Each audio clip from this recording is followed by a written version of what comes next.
Citizen Sleeper continues. Lem and Mina. There's no answer when you buzz Lem's unit, but the door is open. You push the door and find Mina sitting in the middle of the floor playing with Bun Bun. Where's Lem? Mina doesn't respond. You look around the unit, it's a mess. Dishes and glasses on the side, some of Mina's clothes piled up in the corner. Mina is sitting by her bag, which is spilled out across the floor, her drawing slate cracked and dark. Tidy up. You start with the kitchen units, piling up the dishes in the auto wash and wiping them down. You pile the clothes up next, folding them neatly. Mina watches you quietly as she plays, curious but silent. You've just started to look at fixing her cracked slate when Lem enters. Sleeper, what are you? He pauses and looks from you to Mina and back again. Never mind. He drops the bag by the door and slumps onto the couch. Where were you? Lem ignores your question, asking one of his own instead. What are you doing here? Mina's not supposed to let anyone in. He glances at her disapprovingly, but she shoots back her own angry look. Look, now's not a good time. What happened? What happened? We messed up, that's what happened. We put our hopes in someone else's stupid scheme. He pinches the bridge of his nose. You understand that they never even put us on that list, right? I've been all around the rim looking for work, and I've run into more than a few from the cruise.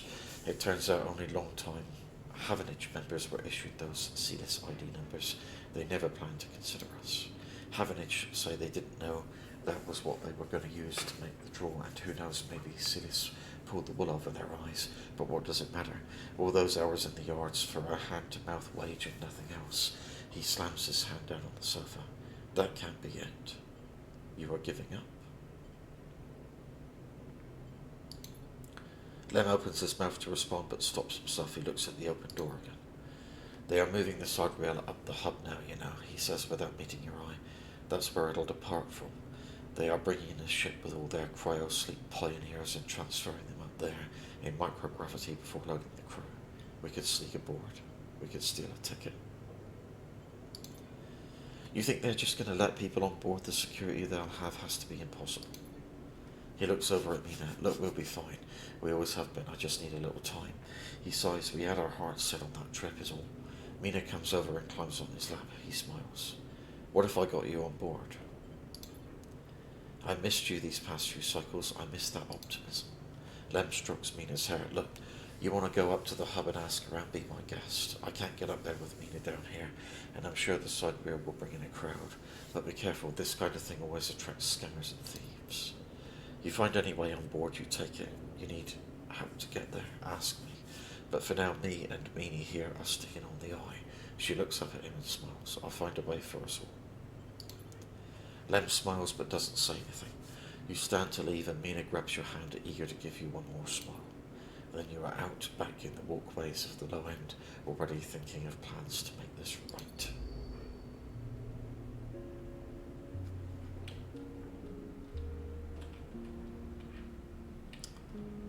So this is moved, I think.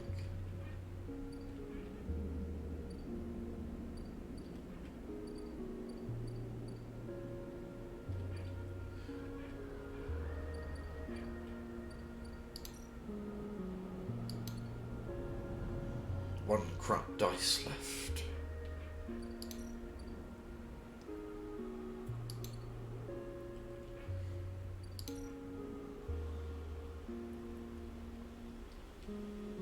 Do I have... No. Oh, I've got plenty of money at the moment anyway, so it doesn't matter, but...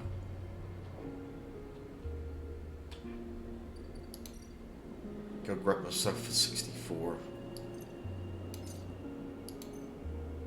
Stabilizer.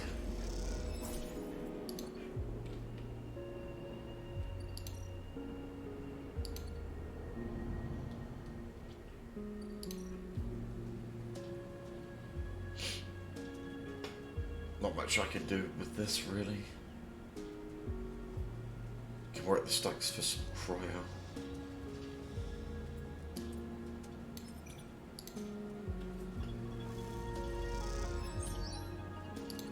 Done.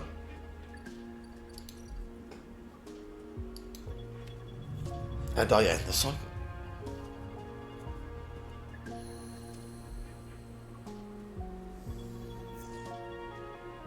Got 3 dice.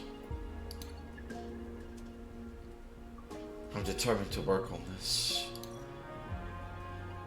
Well, the other place really. I need a spore.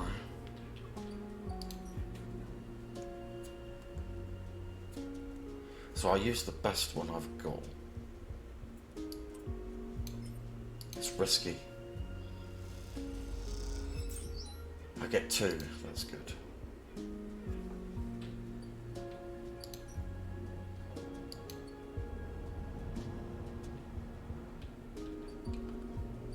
Oh, Amphis is, that's complete. Well, I'm going to come here and finish off this one here, homegrown.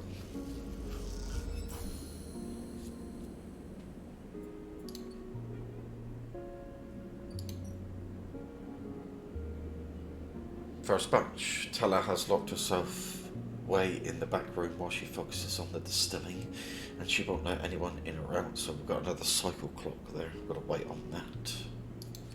So come back up here and find out what this is about. Memphis is preparing the mat caps. He cleans them carefully with a damp cloth before shaving the stalks as if he was sharpening a pencil. His knife slides through them, revealing the bright white of the flesh within. These are good, sleeper. Very good, he says without looking up. I bartered with Mini G for some help too, so we can brew the dashi. Dashi? Soup base, very good. Memphis slides the sliced mushrooms to one side and takes out a closed pan. He opens the lid and you see the green wafer of kelp sitting in a bath of water. Been soaking it since last cycle, Memphis explains. Should be good to warm now. He places the pan over the burner and turns it on low. We have some time now. He wipes his hands clean and throws the cloth over his shoulder. However, there is one difference this cycle, he smiles. You have been the one providing the ingredients, so it is my turn to provide a story. But, okay. Good. This story is important to me. He gestures for you to both sit on the folding stools behind the stall. You see these? Memphis runs a hand over his forearm, tracing the circular scars that mark them like perfect bite marks. Conway called it an anchored interface rig, a mechanical control device for piloting a heavy-duty extraction suit in low-G industrial operations. We called it a bone suit. He points to a pattern of larger circles on his shoulder. They drill in and anchor it here, then all the way down the arm. He taps each scar on the way. It maps mechanical movements to the suit exactly. A one-to-one mechanical replication. You swing your arm, a 2-ton arm swings too. You should have seen the recruitment vids, strong people and even stronger suits tearing through stone and scrap. Superheroes. Half my graduating years signed up from company school to company shuttle. Conway from birth to death. He stares off into the distance for a moment, fighting with the memories. But the bone suits weren't good. The rate of failures was high, and failures meant arms torn off, anchors torn out, broken bones. Bad stuff. So after a while, Conway discontinued them. No longer competitive, they said. He checks the broth, turning down the heat and adding the mushrooms. So there we were, hundreds of us with surgical alterations for suits that didn't work. They sent us home back to that company colony that spat us out to be cleaners, drivers, cooks. They gave us drugs for the pain and told us to make something of ourselves. When I deserted, bribing some passing spacers to take me into orbit, there were only me and a couple of others left. The rest just faded away. Arthritis, osteoporosis. They folded in on themselves like paper lanterns. That was my generation. The anchor point still aches, still burns. He touches the scars. But what burns worse is the betrayal. I've been on the eye a long time now, but that will never fade. Not that, and not the faces of my friends. Memphis reaches over and sprinkles a handful of leaves into the broth. It is ready. Thank you. Thank you for listening to me. I will not let the story die, and as long as I'm telling it, it will remain. Memphis pours the broth into a double-walled metal bowl and hands it to you. The heat radiates through your hands, and the smell drifts up rich and sharp, like a pine forest after the rain. You drink the broth slowly, chewing the mat and thinking. Memphis busies himself with cleaning the pans and the bowl, sealing the kelp back up for another day. Then he quietly comes to sit with you while you finish your meal. Neither of you speak, preferring instead to let the story linger in the air a little longer. It's not that there is nothing to say, it is that sometime in the moments after something, speaking breaks the spell. So you both idle, eager to be in each other's company, Memphis taking longer over his cleaning, his packing, and you savouring the final dregs of broth. When you finally finish and hand him the bowl, you feel the spell break and the story leaves you both. And as you leave, you know that both of you are somehow a little more empty and a little more full than before. Upgrade point. Gotta save them up now. I've got everything that's worth 1 point.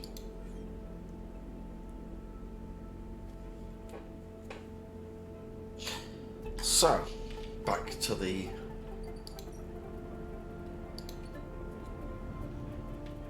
Well, I can come back over here and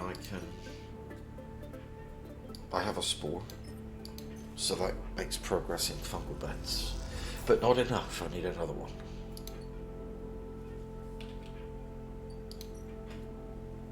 And unfortunately, well, a 4. I'll have to try it. Yeah, I've got a growth spore. I could have had a negative outcome. So that's okay. So that's fungal beds filled. And now what I do now is wait again. I've got to wait for the fungal growth. 4 cycles. And the result of that is I'm hoping to get hold of another one of these clubhead sample.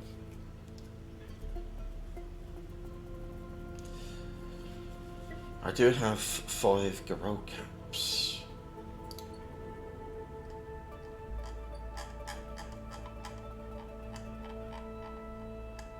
And I got 1 dice. So I've done everything there for now.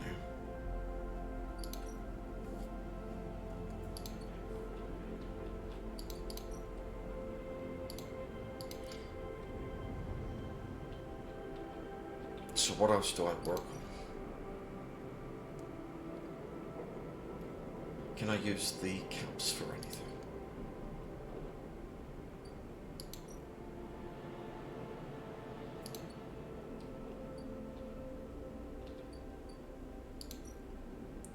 Haven't even started working on the low end yet. These are risky options.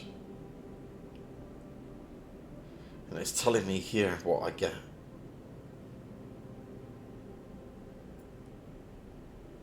Potential outcomes of the dice.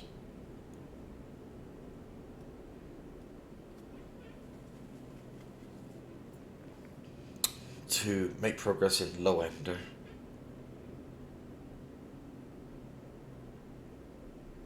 Might lose a bit of cryo to play Tavla. And over here it says either plus or minus energy. Block maintenance.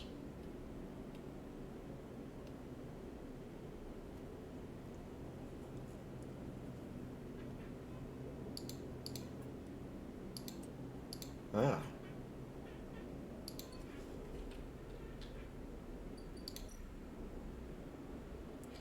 All I can do here now is order fungus.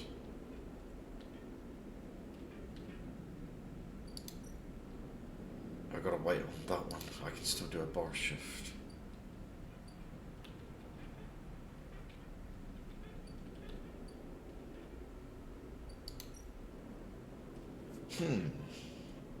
So this one remaining dice. Improve the overlook. Wait for the first batch to be ready.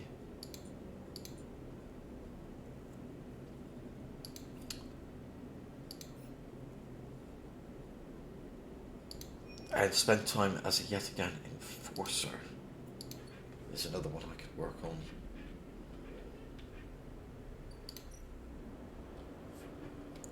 And I've just started this one here. It's going to take quite a while though. This one's a +1 on the dice, risky. I might get some scrap components, I might lose condition.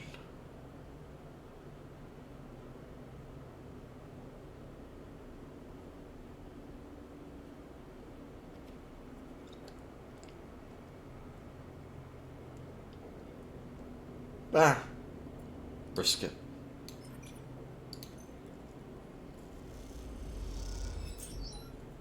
I got scrap components and I've made some progress. Out of dice, end the cycle.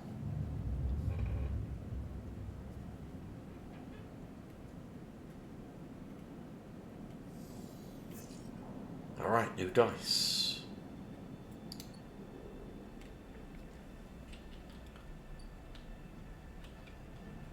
So let's have a look around here. Still waiting on that. Still waiting on that.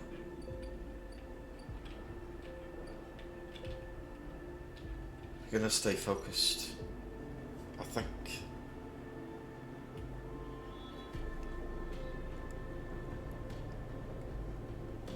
I got really good dice this time. Yet again, Insider.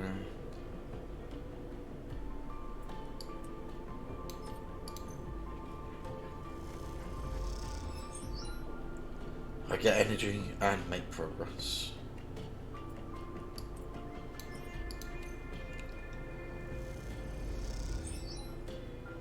And again, I'm full on energy anyway.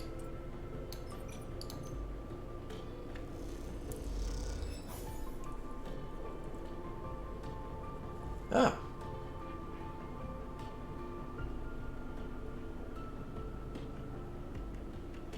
Well, I've made progress. Still only halfway there, though.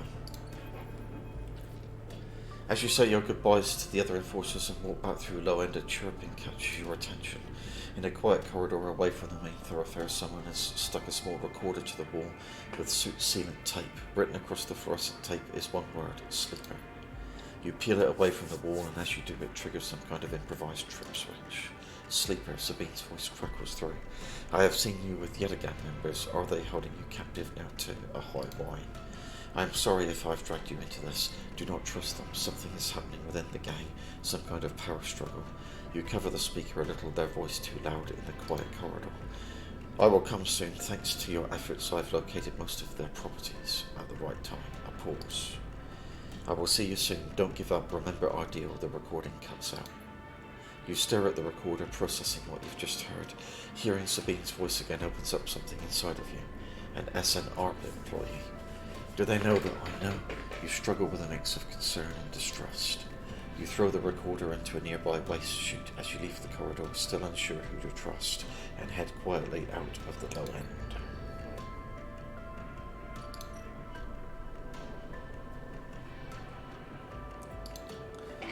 So I got that.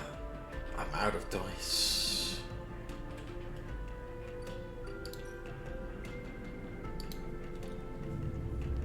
Ending the cycle.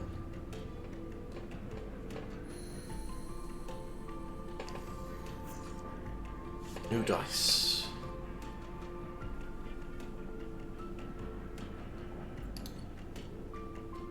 Two good ones. There are other things to work on as well. This ship is back in dock. I can unload containers for some money. I can buy scrap.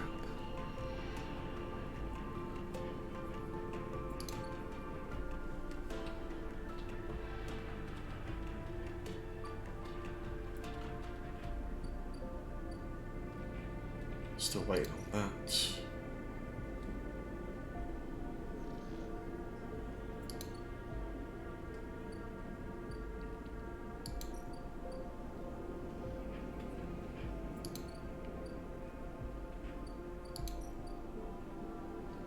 Focus.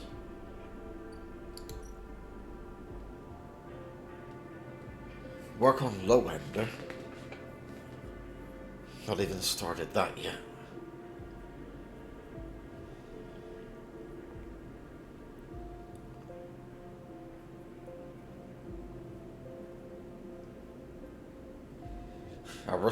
Two risky options. This one is +1 to the dice. Well, these are maxed out anyway. And let's have a look.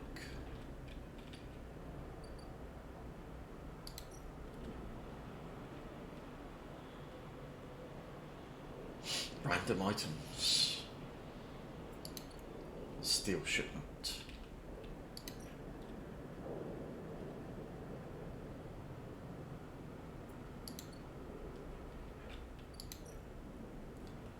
better go over here and check on progress over here. 2 more cycles on the fungal growth.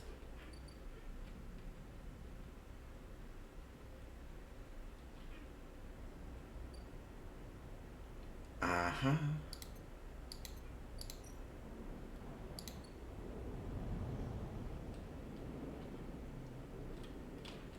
Choices.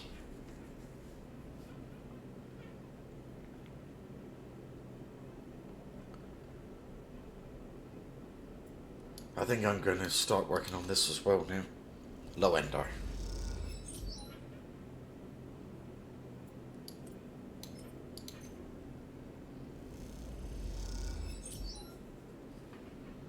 Spend them in there, and then the 2 dice. There's yet again agent.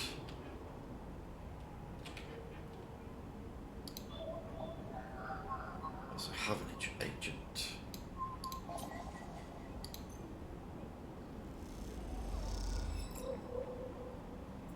I've got 30 of these now, Havenage data.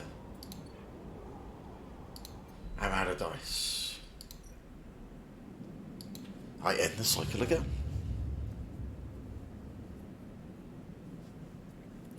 My condition will be going down now. Fading. I'm back with...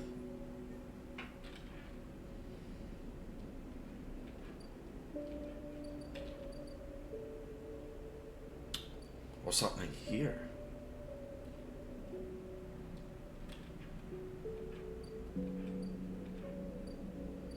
Still waiting on that.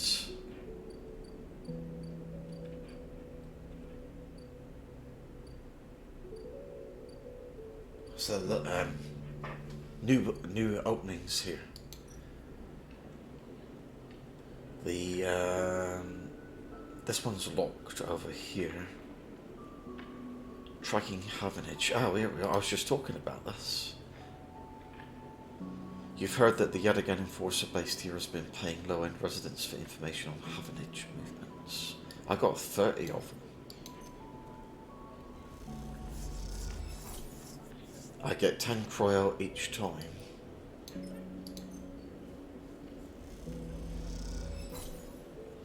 Hand in gun box over here. Oh, you're talking about this. The gun box.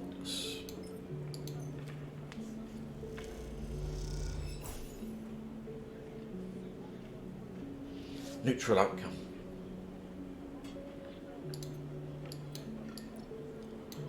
Oh, I can only do one at a time, so this is going to take a while.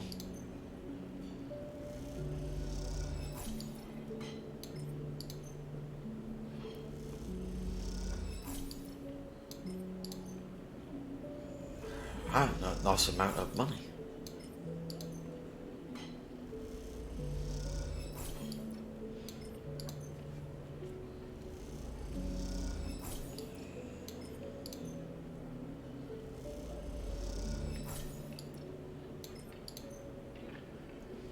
So I'm pretty sure this isn't going to be needed anywhere else.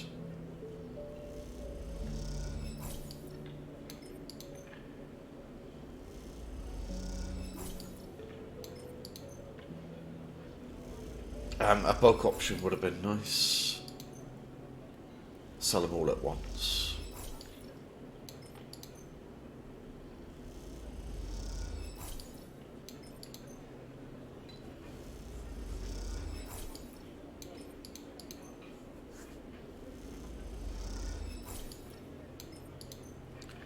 I'll come back and sell the rest of them. But in the meantime... Oh, as you go to leave the Tambor tea house, a hand falls on your shoulder. Sleeper, Fang hisses from behind you. How did you find me? Fang is back at last. The penguin? Penguin, what are you? He thinks for a second. Oh, do you mean he mimes throwing gum in his mouth? That wasn't meant for you specifically, but he cringes. Look, it doesn't matter. Come, let's sit. Fang guides you down a set of stairs to one of the Tambor's lower levels. The tea house is stacked with curved mezzanines, all connected by a central atrium. The levels are filled with makeshift booths and bars, and conversation bounces busily off the metal walls. Fang sees you looking around. This place used to be a fuel tanker's main drum, hence the name. The tea house part of it is a bit of a misnomer, though. You can get anything the eye offers from this place, but real tea isn't exactly readily available. He picks a booth itself fashioned from some old salvage tank or container, then lined with spongy insulation foam, and collapses into it. He looks around furtively. Don't suppose you've seen any Havenage types. They don't usually come out this far. Only you? Fang, what's going on? Well, I'm suspended, that's the first thing, and the second thing is I'm pretty sure Hardin wants to drop me off the rim of the eye. He grins. Doesn't bother me, though. It shows we hit a nerve back there. He picks a scrappy hand-scrawled menu from the menu and tosses it over. What are you drinking? What's the plan? Why are you so calm? Look at the menu. Fang is right, the menu is ridiculous. There's at least 10 different infusions, most of which you can't make out, but the paper is dominated by an extensive complement of historic alcohols and cocktails. Black tea is listed without a price as a seasonal speciality. So you ran into Hardin. Was he pissed? Fang doesn't wait for an answer. That snake is so self-righteous he might actually believe that Erling would approve of his meritocratic bullshit. He taps on the table. If Havenage was like it should be, like it was founded to be, they would have shouted him down at any council meeting he dared to mention true citizens. He sighs, but I guess this kind run the place now. A young woman with a vine tattoo snaking up her arm turns up at the booth, a slate in hand. Your order? You skim the menu, your eyes glazing over. Time to pick something. A garou, neat. A sambar Iraq, or kelp infusion. I'll go for the top one. Fang taps the table to order the same, and she begins looking to Fang, but when she sees him, she suddenly stops. What the? Fang shrieks a little. You are supposed to be working. This is your shift. He grins sheepishly. You work here? Fang waves you to be quiet. Look, Jenna, let's just say this is my break. My friend here has been through a lot. Jenna looks between the two of you. Wave, nod, cough.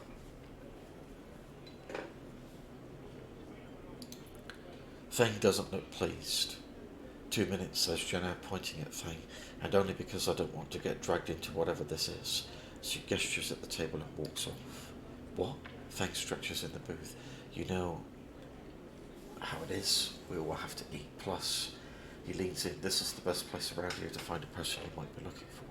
Who? Remember that web of connections that Hardin pinged the moment we confronted him? Those are his collaborators, and if you want to understand what a Solheim executive might be getting up to on the eye, those are the people we have to find. Fang is almost whispering now. There's a couple of them I suspect are in the low end, and, well, almost everyone in the low end comes through this place at one time or another. He brings a modified slate out onto the table. I've set this up so that anyone with the network signature I'm looking for comes into close proximity. It'll mark them. Once they are marked, we can break through their access protocols and get at the good stuff inside. We just have to find them first. Hence me moonlighting as a waiter. Suddenly a smile grows across his face. Wait, I have an idea. What? Look, I can't cover enough of the low end on my own, and so far I've had no matches on this place. With 2 of us, we can cover more ground. How? Well, Fang has a hangdog look. We need to get you out and about in the low end, in close proximity to as many people in residences as possible. And it turns out my friend Mini G needs some help with deliveries. As in Mini G Express. So you already know him. Perfect. Fang places a tiny receiver on the table. This connects to my slate and runs the same marking protocol if you get near any of our targets. So all you have to do is take some delivery shifts for the old Mini G, and soon enough we'll have the place covered. Fang. Don't give me that. You think I like working here, and I thought you could use the tips. He grins. We are in this together, right? Right. Okay then. Fang slips his slate back under his clothes. Just head on up to Mini G Express, take a delivery shift, and we'll see what shakes up. You manage to find anyone and extract any data, bring it right down here to me. They have me on double shifts, so I shouldn't be hard to find. Jenna walks past carrying a tray of drinks and sharply catches Fang's eye. I don't think she's bringing your drink, he stands. I think it's time we call this meeting to a close. You grab the receiver from the table and slip it into a pocket. So you assume sleep for a stay safe thing acts before turning and walking off towards the bar, whistling as he does.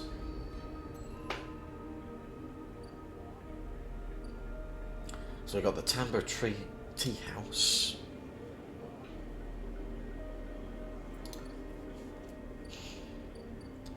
Then we have the Mini G Express. Excellent.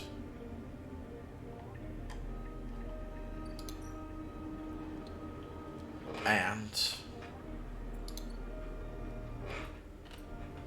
ah, damn it!